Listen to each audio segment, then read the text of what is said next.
Hola, ¿qué tal? ¿Cómo estás? Vamos con el segundo de los 4 vídeos que vamos a hacer sobre el tema 7 del bloque primero. En el vídeo anterior ya comentamos que el objetivo de este tema es este esquema. Es decir, el objetivo a la hora de estudiar, o mejor dicho, el centro de gravedad va a ser siempre este esquema. Aquí está todo lo más importante. Este es el centro neurálgico, desde donde nos vamos a mover siempre para ampliar, para volver cuando nos perdamos. Y nada, el vídeo anterior era preparatorio. En este vídeo vamos a ver, pues como te dije en el vídeo anterior, vamos a ver este esquema por fases, ¿vale? Hasta llegar aquí. Lo vamos a ver en concreto, pues eso, en 3 fases. Frases cada vez pues más complejas hasta que esté todo integrado. Bueno, vamos a empezar viendo esto, que es una traslación de lo que acabamos viendo en el vídeo anterior. Si te acuerdas, el último vídeo, acabamos viendo esta estructura básica de los órganos, la división, la estructura básica de los órganos de la Administración General del Estado. Y vimos ahí que la división fundamental, a partir de la cual vamos a construir todo lo demás, es la de órganos superiores y órganos directivos. Y vimos que empezamos viendo que los órganos superiores eran los que establecen los planes de actuación que luego se encargan de desarrollar y de ejecutar los órganos directivos. Órganos superiores son ministros y secretarios de Estado, órganos directivos son subsecretarios, secretario general, director general, secretario general técnico y subdirector general, ¿vale? Esto hay que sabérselo así. Teníamos en la organización territorial de la Administración General del Estado los delegados del gobierno, subdelegados del gobierno y directores insulares. Todos estos también órganos directivos. Y luego también en la Administración General del Estado, en el exterior, embajadores y representantes permanentes ante las organizaciones internacionales. Pero aquí nos vamos a centrar en estos, que son los más preguntables, ¿vale? Así que nada, hecha esta recapitulación, vamos a ver la primera versión del esquema, que es lo que hemos dicho antes, lo que acabamos de comentar, pero puesto de manera pues visual, ¿vale? Un poco situados, cada cual en su sitio jerárquico, para que te hagas una idea con más facilidad. Vamos a ver. Retomamos la primera subdivisión, la subdivisión fundamental, lógicamente, órganos superiores, ministros y secretarios de Estado, el resto, los órganos directivos, los que están por debajo, ¿vale? Se ve, creo que se ve claro. Otra cuestión, el siguiente paso que tenemos que ver es cuáles son altos cargos. Los altos cargos están hasta esta línea que se ve un poquitín menos, más tenue, pero se ve, está aquí de todas formas señalado, ¿vale? Todos estos de aquí para arriba son altos cargos, es decir, todos los que están director general, secretario general técnico y delegado del gobierno, todos estos, por supuesto, secretario general y subsecretario y los demás son todos altos cargos. Recordamos cuando vimos en el tema del gobierno, aquí nos importa lo de los altos cargos por el tema del requisito de la idoneidad y porque se les aplica, por supuesto, la ley 3/2015 de 30 de marzo, reguladora del ejercicio de los altos cargos de la Administración General del Estado, en todo el tema que tiene que ver con las incompatibilidades, sobre todo, y ya digo, requisito de idoneidad, porque más adelante vamos a ver esto. Estas dos divisiones, órganos superiores, órganos directivos y altos cargos, y los que no son altos cargos, es, digamos, primordial. Ten cuidado con el hecho de que algunos pueden ser órganos directivos y no ser altos cargos, como son estos 3, ¿vale? Que son los que, en fin, que es que lo tienes aquí, que es que creo que es más fácil, es que lo estás viendo y que no tengo yo que decírtelo. Luego, vamos a recordar un poco lo que hablamos en el vídeo anterior también de cuando veíamos la diferencia entre la descentralización, desconcentración y demás. Aquí retomamos eso, lógicamente, creo que se ve aquí visualmente, ¿no?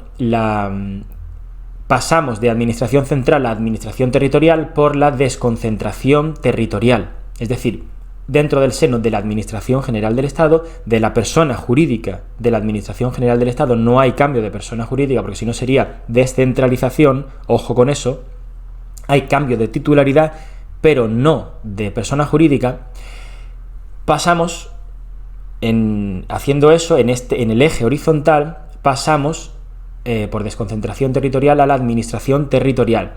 Y te recuerdo que la desconcentración funcional consistía en, digamos, cuando se disgrega por cuestión de funciones. Es decir, cuando, por ejemplo, tenemos la propia separación en departamentos ministeriales, es eso. Luego, cómo las distintas funciones dentro de los ministerios se van repartiendo, ¿vale? Y se crean estos órganos, pues ese proceso es fruto o es la desconcentración funcional, ¿vale? Acuérdate, desconcentración, no te líes con descentralización, que era lo que cuando hablábamos de los órganos, ¿vale? Que ya hablamos de otra persona jurídica. Aquí en desconcentrar no hay otra persona jurídica. Si te sirve de algo, piensa en lo de círculos concéntricos, ¿vale? Estamos en círculos, aunque sea desconcentración, pero es concéntrico. A mí me servía lo de concéntrico, ¿vale? Para saber que era mismo centro, misma persona jurídica. Estábamos diciendo que pasamos por desconcentración territorial a la administración territorial, donde tenemos la diferencia aquí es que, si bien los anteriores no tienen una restricción territorial, ¿vale? Su ámbito no es territorial, sino que se extiende a todo el territorio nacional. En estos ya sí que están circunscritos las delegaciones del gobierno, sí que están circunscritas a un territorio. En las delegaciones del gobierno pues tenemos la comunidad autónoma, los subdelegados del gobierno en la provincia y directores insulares en la isla. Recordamos también, cosa que vimos en el vídeo anterior, la diferencia entre órganos administrativos y unidades administrativas rasas, ¿vale? Que esto lo tenemos aquí arriba en el artículo 5, cuando estudiamos el artículo 5, y veíamos que las unidades administrativas, para ser consideradas órganos administrativos, que es como una especie de imagínate, como una unidad administrativa cualificada, una unidad administrativa especial, sus funciones deben tener efectos jurídicos frente a terceros, o su actuación tiene que tener carácter preceptivo, ¿vale? Que ya lo comentamos en el vídeo anterior. Así que ten cuidado con eso, porque lógicamente todos estos de aquí que estamos viendo son órganos administrativos, porque cumplen con esos requisitos, o con alguno de los dos, estamos hablando porque es uno o el otro, y por debajo tenemos las unidades administrativas, no órganos, ¿vale? Otra subdivisión, pero vamos, esta me parece que es muy básica, pero bueno. Aquí ya tenemos lo que te decía, las divisiones básicas de todo este organigrama. Sobre todo, órganos superiores y órganos directivos. Y a un lado, administración central, y al otro lado, la administración territorial. Pasamos al siguiente nivel de complejidad. Aquí la cosa ya se pone un poquitín más... No es difícil, pero simplemente es ir añadiéndole detallitos. En esta fase vamos a ver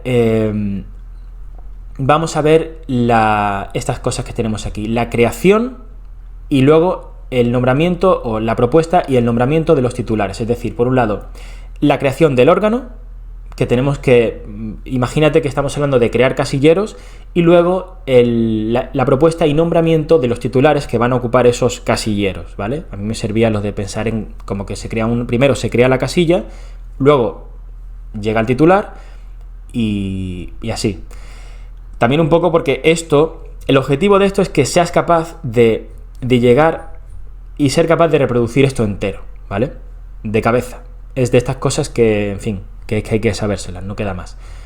Por eso, si vas estableciendo como historias un poco, te va a resultar más sencillo. Bueno, empezamos a hablar, lógicamente, primero de la creación de esos casilleros, ¿vale? De esos órganos. ¿Qué es lo primero de todo? Pues si estamos hablando de que los gobiernos, estamos hablando del principio departamental de los departamentos ministeriales, pues lo primero, partiendo del presidente, tenemos que ver los ministros, ¿vale? ¿Cómo se crea, por lo tanto, a los ministros en tanto que órganos? Pues los crea por Real Decreto el presidente del gobierno. ¿Cuáles crea? Pues además de los ministros, crea los secretarios de Estado, es decir, crea los órganos superiores, ¿vale? Así que ya tenemos que los órganos superiores, que son ministros y secretarios de Estado, se crean por Real Decreto del presidente del gobierno, ¿vale? Que es, al fin y al cabo, esto sale del principio de todo, es como el Big Bang, o sea, es cuando el presidente del gobierno, ya sabemos que es el que configura y establece su gobierno, un poco a voluntad, ¿vale?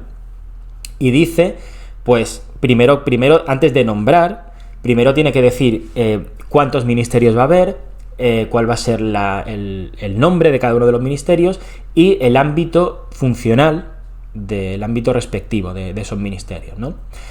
En ese Real Decreto, lo que te estoy diciendo, se crean estos órganos, ¿vale?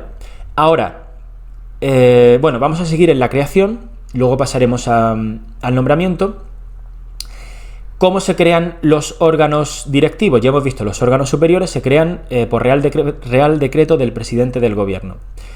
Luego, ya a partir de aquí, ya digamos, se ha configurado el gobierno y luego se van a elegir, se van a nombrar los ministros, con lo cual ya vamos a disponer del Consejo de Ministros, con lo cual la creación del resto de órganos, de los órganos directivos ahora, se crean, se modifican y se suprimen por Real Decreto del Consejo de Ministros. Te lo pongo aquí, ¿vale?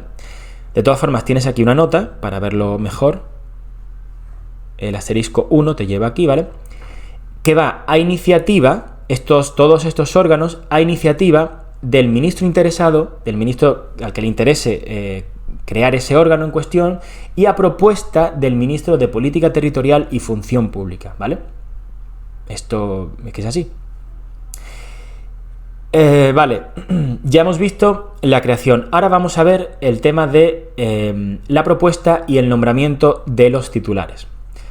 Aquí la cosa es más sencilla de lo que parece, ¿vale? Porque vamos a ver que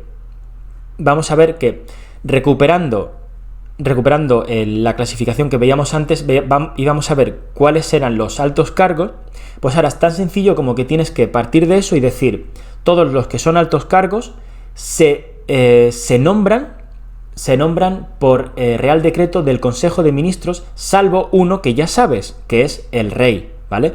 Al rey lo nombra, perdón, el ministro, salvo el ministro, que como ya sabes, lo nombra el rey, ¿vale? Salvo el ministro, todos los demás que son altos cargos, ¿vale? El resto de altos cargos los va a nombrar todos los que están aquí, todos estos los nombra el Consejo de Ministros por Real Decreto, ¿vale? Ojo con eso. Ahora, la cuestión es ver, estamos hablando ahora de los altos cargos, digo por establecer casilleros y ver un poco cómo los vamos aprendiendo. Todos los que son altos cargos, decimos, los nombra el Consejo de Ministros por Real Decreto. ¿A propuesta de quién? Pues vamos a ver. Estos tres de aquí, secretario de Estado, secretario general y director general, a propuesta tanto del presidente del gobierno como del ministro en cuestión, ¿vale?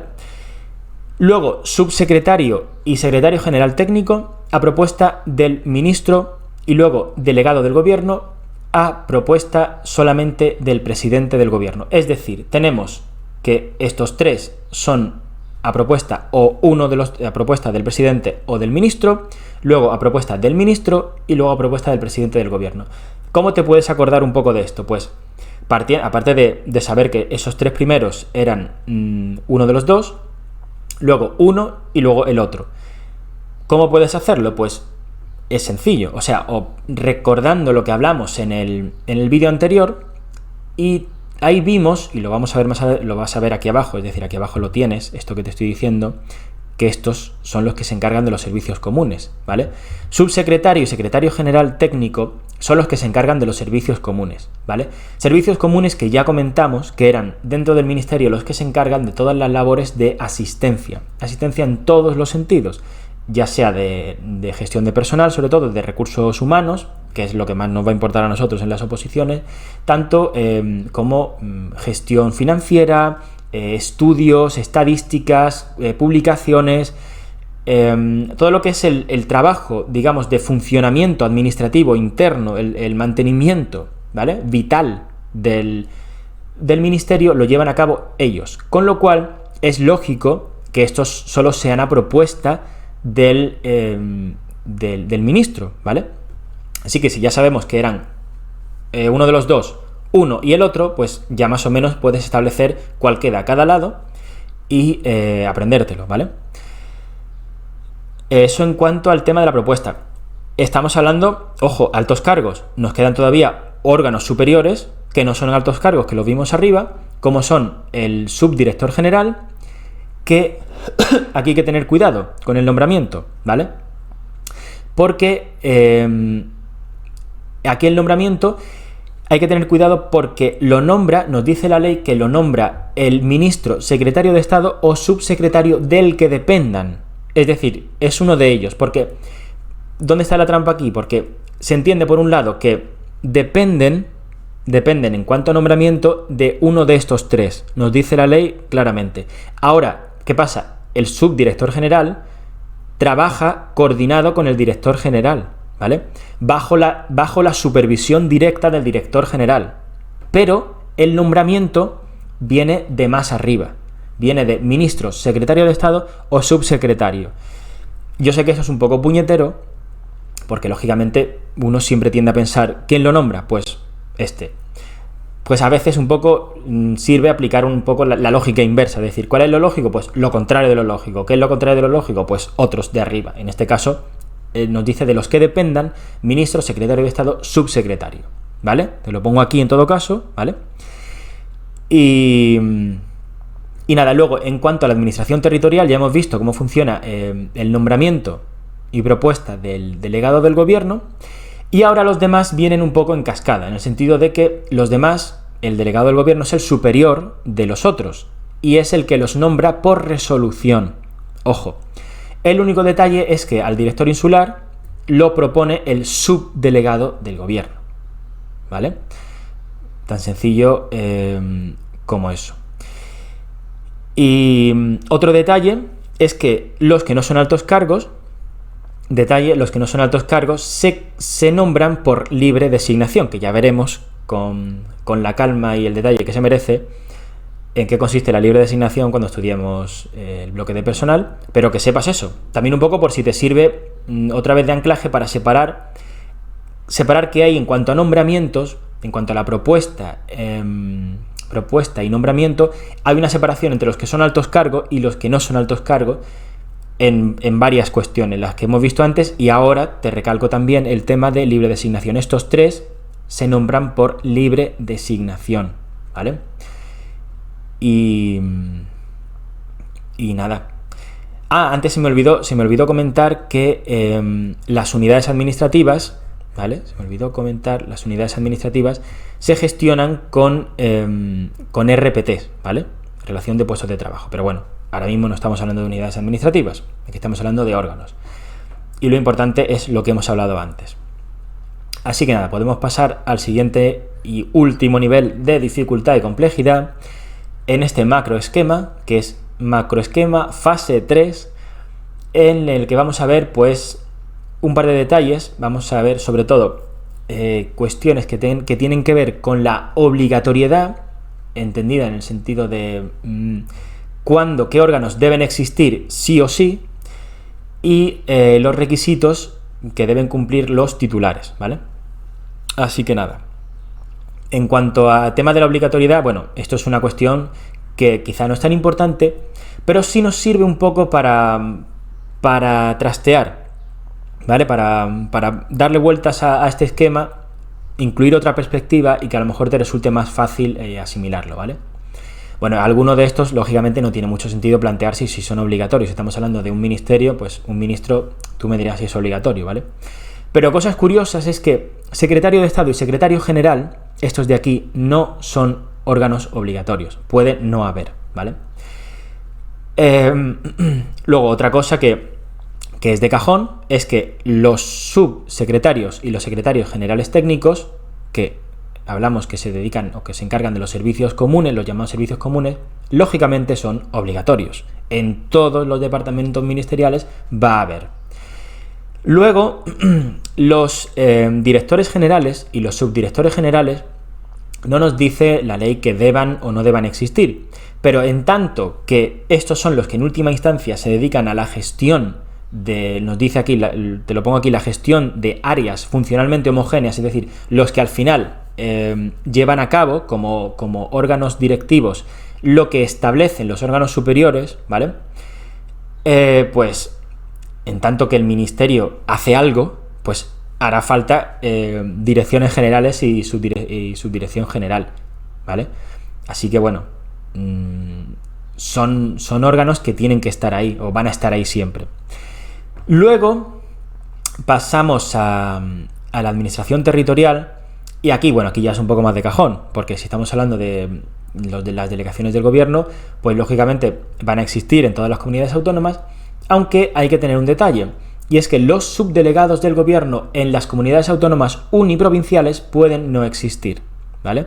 Si nos dice la ley, si por cuestiones de economía, de gestión y demás, sea aconsejable, pueden no existir, asumiendo el delegado del gobierno las atribuciones que normalmente competen al subdelegado.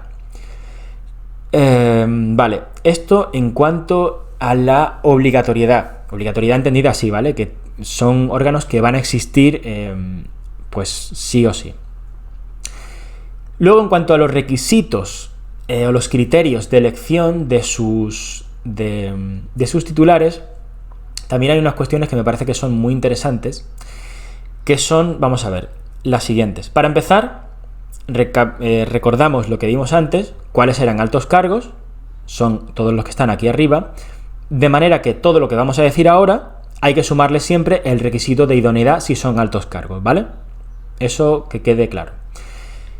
Dicho esto, nos encontramos con algo que me parece muy curioso, y es que en general, cuanto más arriba están, los requisitos son más difusos o más imprecisos, más sorteables,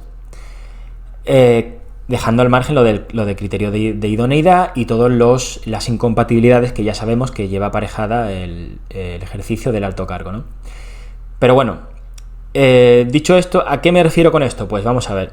Me refiero que, empezando por abajo más o menos, la cuestión es que si tú trazas aquí un triángulo, imagínate, desde director insular hasta subsecretario y luego hasta abajo, hasta subdirector general, director insular, subsecretario, subdirector general, todos estos, 1, 2, 3, 4 y 5, todos estos que están dentro de este triángulo, deben ser funcionarios de cualquier administración, pero deben ser funcionarios del subgrupo A1.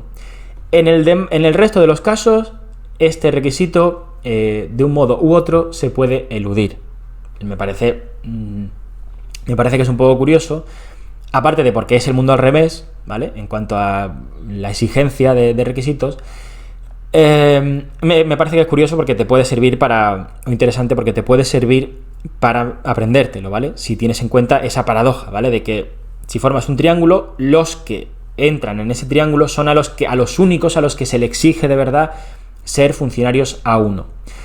Luego, a partir de ahí, vamos viendo. Y vemos que el director general, nos dice la ley que deberán ser funcionarios A1, pero, y aquí está la historia, este requisito se podrá eludir o se podrá sortear de manera motivada si las circunstancias lo aconsejan o algo así. No me acuerdo lo que dice exactamente, pero dice que deben serlo, pero luego al mismo tiempo nos dice que motivadamente podrán no serlo, ¿vale?